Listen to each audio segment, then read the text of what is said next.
Sankara Water Solution for hot water problems. Contact 9399906356. నమస్తే, welcome to iDream. నేను మహేశ్వరి. మనతో పాటు ఉన్నారు ప్రముఖ ఆయుర్వేద వైద్య నిపుణులు చెలిమెల శ్రీనివాసరావు గారు. ఈరోజు సార్తో మాట్లాడి సైనసైటిస్తో చాలా మంది ఇబ్బంది పడుతూ ఉంటారు. చాలా మంది చిన్న పిల్లల నుంచి కూడా ఈ ప్రాబ్లం ఫేస్ చేస్తూ ఉంటారు. ఈ సైనస్ గ్రంథులకు వచ్చే ఈ సైనసైటిస్ని ఆయుర్వేదంతో మనం ఎలా కంట్రోల్ చేసుకోవాలి అండ్ వాళ్ళు ఇచ్చే ట్రీట్మెంట్ పద్ధతి ఎలా ఉంటుంది, దీని గురించి సార్ని అడిగి తెలుసుకుందాం.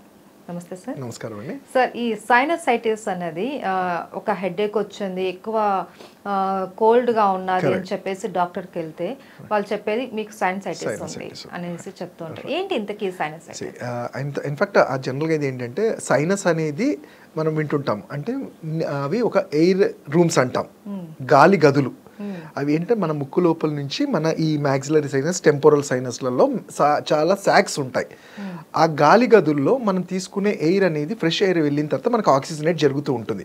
బట్ చాలా కారణాల వల్ల మనకి డస్ట్లో ఎక్కువ తిరగడం వల్ల కానివ్వండి, బాడీలో ఇన్ఫ్లమేషన్స్ పెరగడం వల్ల ఇవన్నీ కూడా వాపు, అంటే ఆ గాలి గదుల్లో ఈ డస్ట్ అంతా కలెక్ట్ అవుతూ ఉంటుంది.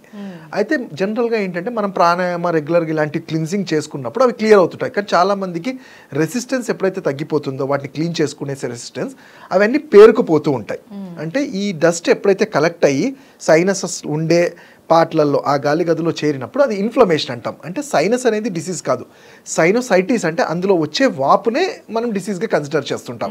సో ఎప్పుడైతే ఈ డస్ట్ వల్ల ఇవన్నీ వాపులాగా వచ్చేస్తుంటుందో అప్పుడు ఏమవుతుంది, సిమ్టమ్స్ గాలి తీసుకోవడంలో కూడా ప్రాబ్లం అవుతుంది. అంటే మీరు చూస్తుంటారు కొంతమంది మాట్లాడుతున్నప్పుడు నోరుతో, అంటే గాలి కూడా నోరుతో తీసుకుంటుంటారు, ఆయాస పడిపోతుంటారు. అంటే వీళ్ళ లక్షణాలు ఎలా ఉంటాయంటే కొన్నిసార్లు చాలా తుమ్ములు వచ్చేస్తుంటాయి. ఒక సడన్గా గాలికి రావడం వల్ల కానివ్వండి, మార్నింగ్ లేస్తున్నప్పుడే కంటిన్యూస్ తుమ్ములు వచ్చేస్తుంటాయి. అండ్ కొంతమంది చెప్తున్నారు తలనొప్పి అంటారు, పార్శ్వ నొప్పి కూడా చూస్తుంటాం.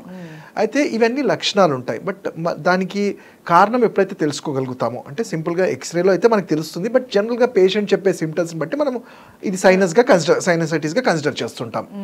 అయితే ఇది ఒకటే కారణమే కాకుండా ఇంకోటి ఏంటంటే కొన్నిసార్లు మనము కొన్ని వేరే వ్యాధుల వల్ల కూడా సైనస్ అనేది బ్లాక్ అవుతూ ఉంటుంది.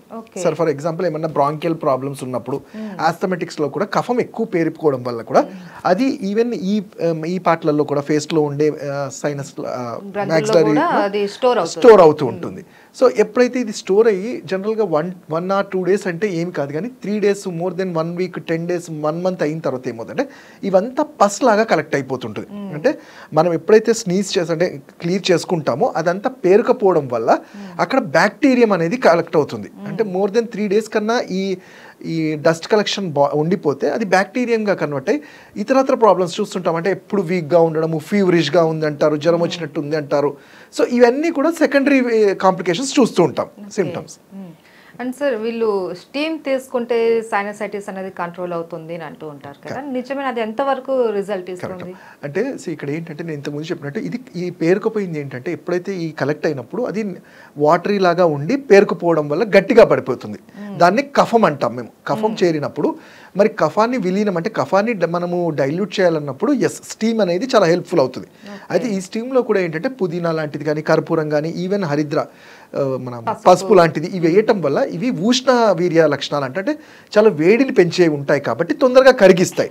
బట్ మీరు చూసుకుంటే దీంట్లో ఇంకొక ప్రాబ్లం ఏంటి అంటే, మీరు కోవిడ్ టైంలో కూడా మనం విన్నాం, అంటే స్టీమ్ తీసుకోండి అంటే అదే పనిగా పొద్దు నుంచి సాయంత్రం వరకు మనము స్టీమ్స్ తీసుకోవడం వల్ల ఎక్కడైతే మేము చెప్పామో ఆ అది కరగడమో దాంతోపాటు డ్రైనేజ్ కూడా పెరుగుతుంది. సో జనరల్గా మేము మీ సివియారిటీని బట్టి 1 or 2 times తీసుకోండి. అది కూడా నేను చెప్పినట్టు పసుపు కానీ ఇలాంటివి వేసుకొని తీసుకోవడం వల్ల మంచి గుణం కనబడుతుంది. అయితే దీనికి సింపుల్ చిట్కా, దానికన్నా అంటే స్టీమ్ తీసుకోవడం కన్నా మనం ఏం చేయాలంటే రెగ్యులర్గా తేనెని కొంచెం చిట్కన వేళ్ళలో కొంచెం అప్లై చేసి మనం నాస్ట్రిల్ ముక్కులో అప్లై చేయడం వల్ల ఇరిటేట్ అవుతుంది. తేనె కూడా ఉష్ణవీర్యం, అంటే ఇది హాట్ పొటెన్సీ ఉండేది, వాటిని కరిగించడంలో హెల్ప్ చేస్తుంది. సో దట్ ఆ ముక్కు కారటం వల్ల కొన్ని సందర్భాల్లో అది ఆ కఫం అంతా పడిపోతుంది. సో అప్పుడు మనిషికి ఏంటంటే చాలా రిలీఫ్ వస్తూ ఉంటుంది. అండ్ ఈ కలెక్షన్ అయినవి మనం చూస్తుంటాం, అంటే అడుగుతుంటాం డాక్టర్ సర్జరీ అంటున్నారు దేనికైనా అంటారు. సర్జరీ అనేది ఏంటంటే ఒక మురిక కాలువ అంటే బాగా నిండిపోయినప్పుడు మనము దాని స్క్రాప్ నుంచి తీయలేం కాబట్టి అప్పుడు క్లియర్ చేయడానికి యూజ్ చేసేది. సో సింపుల్గా ఏంటంటే పేరుకపోయింది ఇమీడియట్గా డ్రై చేయడానికి కాంప్లికేషన్స్ ఉంటాయి కాబట్టి ఆ కండిషన్స్లో సర్జరీ అంటాం. కాకపోతే వీళ్ళకి మళ్ళీ ఫామ్ అవుతుంటుంది.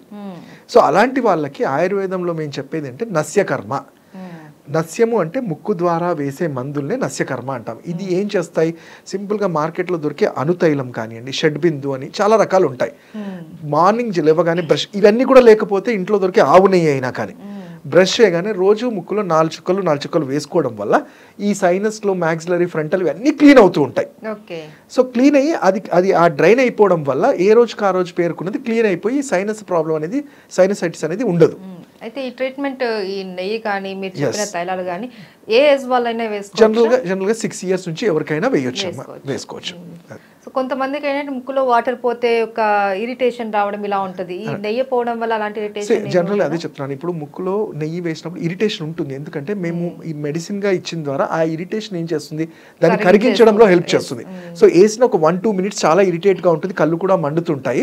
అది 1-2 days ఉంటుంది, బట్ 3rd day నుంచి మళ్ళీ అదంతా ఫ్రీ అవ్వడం ఉంటుంది. అయితే సార్, ఈ సైనసైటిస్ ఉన్న వాళ్ళకు ఎక్కువ కాంప్లికేషన్స్ కూడా ఎక్కువ ఉంటాయి. హెడేక్ ఉండడం, లేకపోతే నిద్రపోవడానికి ఇబ్బంది పడిపోవడం ఇలా ఉంటుంది. సో ఏంటి ఫర్దర్ గా వచ్చే కాంప్లికేషన్స్? ఎప్పుడైతే మనము ఇది ఏంటంటే గేట్ వే అంటామమ్మా, అంటే మన నోస్ ఇస్ ద నాసోహిస్ అంటాం. అంటే మన ముక్కు, ఈ నాస్ట్రిల్స్ అనేది బ్రెయిన్ కి గేట్ వే అంటాం.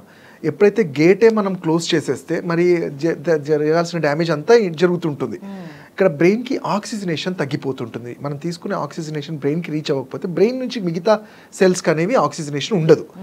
అండ్ మెయిన్గా కాంప్లికేషన్స్ ఎక్కడ అవుతుంటుందంటే, ఈ పేరుకపోయింది ఇక్కడతో ఆగకుండా బ్రాంకియల్స్ అంటాం. అంటే మన లంగ్స్లో ఉండే బ్రాంకియల్ ట్రీ, దీంట్లో కూడా పేరుకోవడం చూస్తుంటాం. అంటే ఆస్తమా వాళ్ళలో వింటుంటాం, మాకు బ్రాంకియల్ ఆస్తమా ఉందండి, లేకపోతే అలర్జీ ఉంది అంటాం. ఎప్పుడైతే ఈ నాసల్ క్లియర్ చేసి ఇవన్నీ క్లీన్ చేస్తామో యాక్చువల్లీ ఉన్న ఆ ప్రాబ్లం కూడా చాలా ఈజీగా తగ్గుతుంటుంది. మనం వింటుంటాం, అంటే వాళ్ళు దానికి స్టిరాయిడ్స్ లాంటిది వాడతారు, అన్నీ వాడతారు, బట్ ఎక్కడ గుణం కనబడదు. ఎందుకంటే ఇక్కడ మనం మెయిన్ కారణాన్ని వదిలేసి ఓన్లీ లంగ్స్ మీద కాన్సన్ట్రేట్ చేస్తే అది తగ్గకపోవచ్చు. సో అందుకని మేము ఏం చేస్తాము, ఎక్కడైతే కఫం ఉందో అదంతా కూడా బయటికి రావాలి అంటాం. Coming to the headache, yes definitely ఈ కఫం బ్రెయిన్లో చేరినప్పుడు కూడా ఒక మందంగా అనిపించడము, కళ్ళు లాగటము, ఇవన్నీ కూడా చూస్తాం. అండ్ ఇంకొకసారి చాలా కండిషన్స్లో ఇది ఏంటంటే మనకి బీపీ కూడా ఉందా అనిపిస్తుంది.